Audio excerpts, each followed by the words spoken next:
भिखारिन अंधी प्रतिदिन मंदिर के दरवाजे पर जाकर खड़ी होती। दर्शन करने वाले बाहर निकलते तो वह अपना हाथ फैला देती और नम्रता से कहती, बाबूजी, अंधी पर दया हो जाए।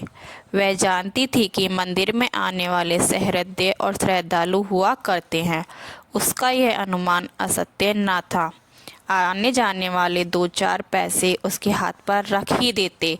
अंधी उनको दुआएं देती और उनको सहृदय तक को सहारती। स्त्रियां भी उसके पल्ले में थोड़ा बहुत अनाज डाल जाया करती थी। प्रातः से संध्या तक वह इसी प्रकार हाथ फैलाए खड़ी रहती। उसके पश्चात मन ही मन भगवान को प्रणाम करती और अपनी लाठी के सहारे झोंपड़ी का पद ग्रहण करती। उसकी झोंपड़ी नगर से बाहर थी। रास्ते में भी याचना करती जाती, किंतु राहगीरों में अधिक संख्या श्वेत वस्त्रों वालों की होती, जो पैसे देने की अपेक्षा झिड़कियां दिया करते। तब भी अंधी निराश न होती और उसकी याचना बराबर जारी रहती। झोंपड़ी तक पहुँचते पहुँचते उसे दो चार पैसे और मिल जाते। झोंपड़ी के समीप पहुँचते ही एक 10 वर्ष का लड़का उछलता कूदता आता और उससे चिपट जाता। अंधी टटोल कर उसके मस्तक को चूमती। बच्चा कौन है, किसका है, कहाँ से आया है, इस बात से कोई परिचय नहीं था। 5 वर्ष हुए, पास पड़ोस वालों ने उसे अकेला देखा था। इन्हीं दिनों एक दिन संध्या समय लोगों ने उसकी गोद में एक बच्चा देखा। वह रो रहा था। अंधी उसका मुख चूम चूम कर उसे चुप कराने का प्रयत्न कर रही थी। वह कोई असाधारण घटना न थी, अतः किसी ने भी न पूछा कि बच्चा किसका है। उसी दिन से यह बच्चा अंधी के पास था और प्रसन्न था। उसको वह अपने से अच्छा खिलाती और पहनाती। अंधी ने अपनी झोंपड़ी में एक हांडी गाड़ रखी थी।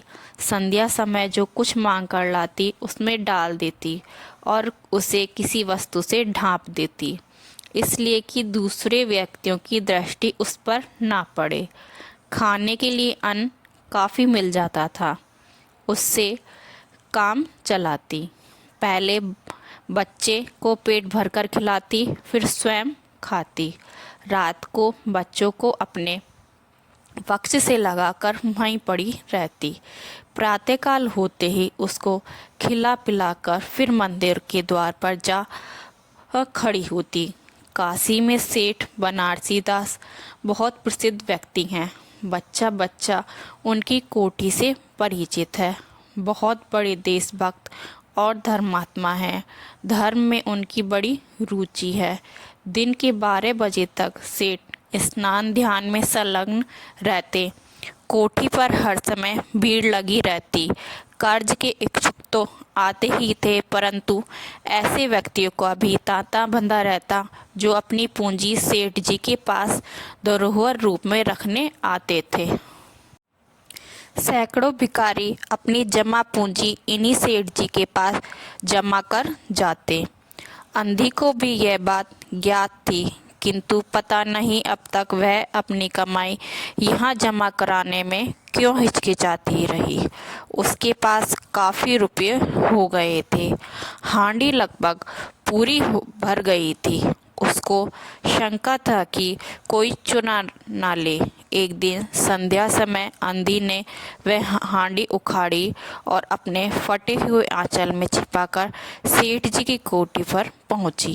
सेठ जी बही खाते के पृष्ठ उलट रहे थे। उन्होंने पूछा, क्या है बुढ़िया? अंधी ने हांडी उनके आगे सरका दी और डरते डरते कहा, सेठ जी, इसे अपने पास जमा कर लो। मैं अंधी अपाहिज कहाँ रखती फिरूंगी। सेठ जी ने हांडी की ओर देखकर कहा, इसमें क्या है? अंधी ने उत्तर दिया, भीख मांग मांग कर अपने बच्चे के लिए 2-4 पैसे संग्रह किए हैं, अपने पास रखते डरती हूँ। कृपया इन्हें आप अपनी कोठी में रख लें। सेठ जी ने मुनीम की ओर संकेत करते हुए कहा, बही में जमा कर लो। फिर बुढ़िया से पूछा, तेरा नाम क्या है? अंधी ने अपना नाम बताया। मुनीम जी ने नकदी गिनकर उसके नाम से जमा कर ली और वह सेठ जी को आशीर्वाद देती हुई अपनी झोंपड़ी में चली गई। 2 वर्ष बहुत सुख के साथ बीते। इसके पश्चात एक दिन लड़के को ज्वर ने आ दबाया। अंधी ने दवा दारू की, झाड़ फूंक से भी काम लिया, टोने टोके की परीक्षा की, परंतु संपूर्ण प्रयत्न व्यर्थ सिद्ध हुए। लड़की की दशा दिन प्रतिदिन बुरी होती गई। अंधी का हृदय टूट गया। साहस ने जवाब दे दिया। निराश हो गई, परंतु फिर ध्यान आया कि संभवतः डॉक्टर के इलाज से फायदा हो जाए। इस विचार के आते ही वह गिरती पड़ती सेठ जी की कोठी पर आ पहुंची। सेठ जी उपस्थित थे। अंधी ने कहा, सेठ जी, मेरी जमा पूंजी में से 10-5 रुपये मुझे मिल जाए तो बड़ी कृपा हो। मेरा बच्चा मर रहा है, डॉक्टर को दिखाऊंगी। सेठ जी ने कठोर स्वर में कहा, कैसी जमा पूंजी, कैसे रुपये? मेरे पास किसी के रुपये जमा नहीं हैं। अंधी ने रोते हुए उत्तर दिया, 2 वर्ष हुए मैं आपके पास धरोहर रख गई थी, दे दीजिए, बड़ी दया होगी। सेठ जी ने मुनीम की ओर रहस्यमय दृष्टि से देखते हुए कहा, मुनीम जी, जरा देखना तो, इसके नाम की कोई पूंजी जमा है क्या? तेरा नाम क्या है री? अंधी की जान में जान आई, आशा बंधी। पहला उत्तर सुनकर उसने सोचा कि सेठ बेईमान है, किंतु अब सोचने लगी संभवतः उसे ध्यान न रहा होगा। ऐसा धर्मी व्यक्ति भी भला कहीं झूठ बोल सकता है? उसने अपना नाम बता दिया। उलट पलट कर देखा, फिर कहा, नहीं तो इस नाम पर एक पाई भी जमा नहीं है। अंधी वहीं जमी बैठी रही। उसने रो रो कर कहा, सेठ जी, परमात्मा के नाम पर, धर्म के नाम पर कुछ दे दीजिए, मेरा बच्चा जी जाएगा। मैं जीवन भर आपके गुण गाऊंगी। परंतु पत्थर में जोंक ना लगी। सेठ जी ने क्रुद्ध होकर उत्तर दिया, जाती है या नौकर को बुलाऊं? अंधी लाठी टेक कर खड़ी हो गई और सेठ जी की ओर मुँह करके बोली, अच्छा भगवान तुम्हें बहुत दे, और अपनी झोंपड़ी की ओर चल दी। यह आशीष न था बल्कि एक दुखी का शाप था। बच्चे की दशा बिगड़ती गई। दवा दारू हुई ही नहीं, फायदा क्यों कर होता। एक दिन उसकी अवस्था चिंताजनक हो गई। प्राणों के लाले पड़ गए। उसके जीवन से अंधी भी निराश हो गई। सेठ जी पर रह रहकर उसे क्रोध आता था।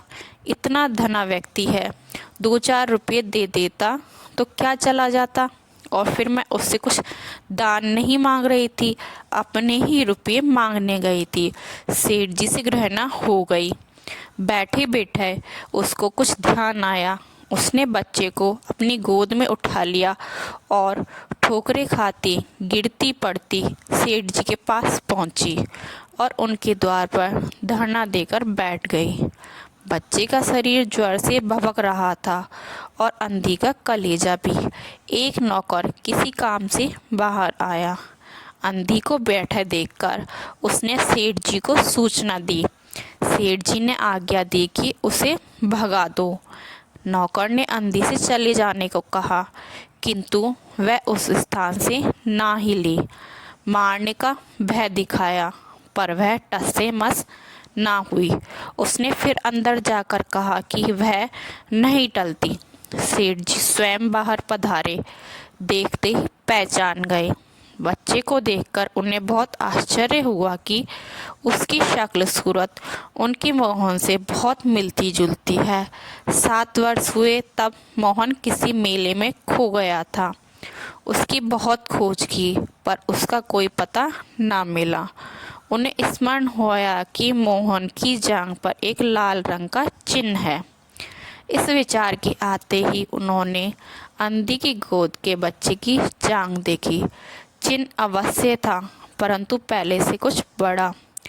उनको विश्वास हो गया कि बच्चा उन्हीं का है, परंतु तुरंत उसको छीनकर अपने कलेजे से चिपटा लिया। शरीर ज्वर से तप रहा था।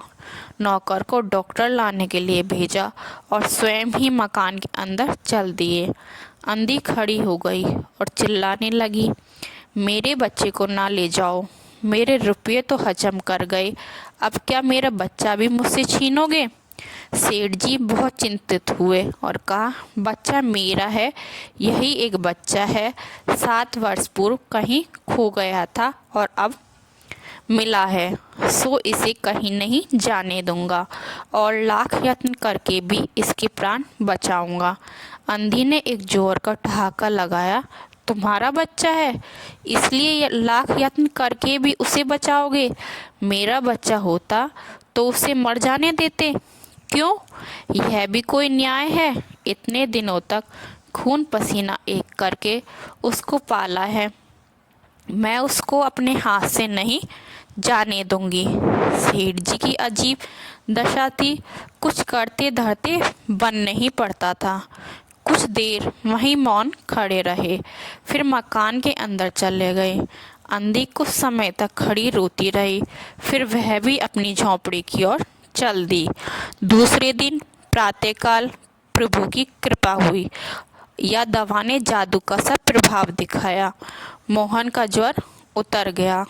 होश आने पर उसने आंख खोली तो सर्वप्रथम शब्द उसकी जबान से निकला, माँ। चहु और अपरिचित शक्लें देखकर उसने अपने नेत्र फिर बंद कर लिए। उस समय से उसका ज्वर फिर अधिक होना आरंभ हो गया। माँ माँ की रट लगी हुई थी। डॉक्टरों ने जवाब दे दिया। सेठ जी के हाथ पांव फूल गए। चहु और अंधेरा दिखाई पड़ने लगा। क्या करूं, एक ही बच्चा है, इतने दिनों बाद मिला भी तो मृत्यु उसको अपने चंगुल में दबा रही है, इसे कैसे बचाऊं? सहसा उनको अंधी का ध्यान आया। पत्नी को बाहर भेजा कि देखो कहीं वह अब तक द्वार पर ना बैठी हो, परंतु वह कहाँ, वहाँ सेठ जी ने फिटन तैयार कराई और बस्ती से बाहर उसकी झोंपड़ी पर पहुँचे। झोंपड़ी बिना द्वार के थी। अंदर गए, देखा अंधी एक फटे पुराने टाट पर पड़ी है और उसके नेत्रों से अश्रुधर बह रही है। सेठ जी ने धीरे से उसको हिलाया। उसका शरीर भी अग्नि की भांति तप रहा था। सेठ जी ने कहा, बुढ़िया, तेरा बच्चा मर रहा है। डॉक्टर निराश हो गए। रह रह कर वह तुझे पुकारता है, अब तू ही उसके प्राण बचा सकती है। चल और मेरे नहीं नहीं अपने बच्चे की जान बचा ले। अंधी ने उत्तर दिया, मरना है तो मरने दो, मैं भी मर रही हूँ। हम दोनों स्वर्ग लोक में फिर माँ बेटी की तरह मिल जाएंगे। इस लोक में सुख नहीं है, वहाँ मेरा बच्चा सुख में रहेगा। मैं वहाँ उसकी सुचारू रूप से सेवा शुश्रूषा करूँगी। सेठ जी रो दिए। आज तक उन्होंने किसी के सामने सिर न झुकाया था, किंतु इस समय अंधी के पांवों पर गिर गए और रो रो कर कहा, ममता की लाज रख लो, आखिर तुम भी उसकी माँ हो। चलो, तुम्हारे जाने से वह बच जाएगा। ममता शब्द ने अंधी को विकल कर दिया। उसने तुरंत कहा, अच्छा चलो। सेठ जी सहारा देकर उसे बाहर लाए और फिटन पर बिठा दिया। फिटन घर की ओर दौड़ने लगी। उस समय सेठ जी और अंधी भिखारिन दोनों की एक ही दशा थी। दोनों की यही इच्छा थी कि शीघ्र से शीघ्र अपने बच्चे के पास पहुंच जाएं। कोठी आ गई। सेठ जी ने सहारा देकर अंधी को उतारा और अंदर ले गए। भीतर जाकर अंधी ने मोहन के माथे पर हाथ फेरा। मोहन पहचान गया कि यह उसकी माँ का हाथ है। उसने तुरंत नेत्र खोल दिए और उससे अपने समीप खड़े हुए देखकर कहा, माँ तुम आ गई। अंधी भिखारिन मोहन के सिरहाने बैठ गई और उसने मोहन का सिर अपने गोद में रख लिया। उसको बहुत सुख अनुभव हुआ और वह उसकी गोद में तुरंत सो गया। दूसरे दिन से मोहन की दशा अच्छी होने लगी और 10-15 दिन में वह बिल्कुल स्वस्थ हो गया। जो काम हकीमों के जोशानदेह वैद्यों की पुड़िया और डॉक्टरों के मिक्सचर न कर सके, वह अंधे की स्नेहमयी सेवा ने पूरा कर दिया। मोहन के पूरी तरह स्वस्थ हो जाने पर अंधी ने विदा मांगी। सेठ जी ने बहुत कुछ कहा सुना कि वह उन्हीं के पास रह जाए, परंतु वह सहमत न हुई। विवश होकर विदा करना पड़ा। जब वह चलने लगी तो सेठ जी ने रुपयों की एक थैली उसके हाथ में दे दी। अंधी ने मालूम किया, इसमें क्या है? सेठ जी ने कहा, इसमें तुम्हारे धरोहर है, तुम्हारे रुपये। मेरा वह अपराध? अंधी ने बात काटकर कहा, यह रुपये तो मैंने तुम्हारे मोहन के लिए संग्रह किए थे, उसी को दे देना। अंधी ने थैली वहीं छोड़ दी और लाठी टेकते हुए चल दी। बाहर निकलकर फिर उसने उस घर की ओर नेत्र उठाए। उसके नेत्रों की से अश्रु बह रहे थे, किंतु वह एक भिखारिन होते हुए भी सेठ से महान थी। इस समय सेठ याचक था और वह दाता थी। तो दोस्तों, कैसी लगी आपको हमारी कहानी? अगर आपको हमारी कहानी अच्छी लगी हो तो लाइक, शेयर एंड सब्सक्राइब करना ना भूलें।